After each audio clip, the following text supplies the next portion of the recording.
Barristers in England and Wales will stage a second walkout today over cuts to legal aid. Hundreds of lawyers will also march on Westminster as protest at the government reforms, which will see £220 million cut from the legal aid budget. The Criminal Bar Association has warned that if the changes go ahead, the British public will no longer be able to expect true justice. A number of high-profile cases will come to a standstill, as our legal correspondent Clive Coleman reports. Barristers and solicitors on strike and on the streets over cuts to legal aid. There are 18 courts at the Old Bailey. Today, only one trial was taking place there. Others were halted by the walkout.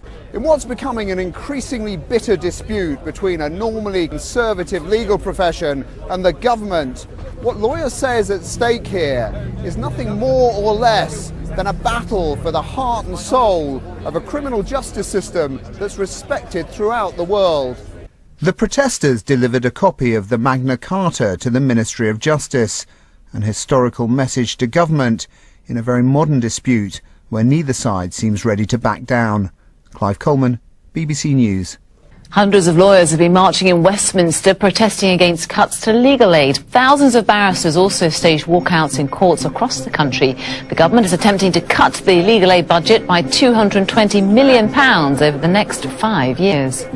Ministers want to reduce fees for barristers and solicitors as they try to cut the legal aid budget by £220 million. Lawyers say the plan will damage the criminal justice system. If you don't get proper representation, then you're going to be in trouble defending yourself. And it also has an impact, actually, on people like me. When I came to the bar in the 1970s, legal aid helped me make a living. Hundreds of lawyers also gathered outside Westminster to demonstrate against the proposed cuts of £220 million over the next 5 years. There'll be nobody coming into the criminal justice system to represent those that need representation, and just as importantly, there'll be nobody there to prosecute the most serious criminals.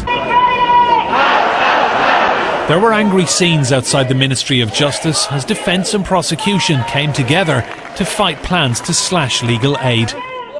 This is the second walkout this year by the legal profession in what is becoming an increasingly acrimonious dispute. The protesters ended their rally in defiant fashion. They argue this is one case they simply can't afford to lose. Enda Brady, Sky News, Central London.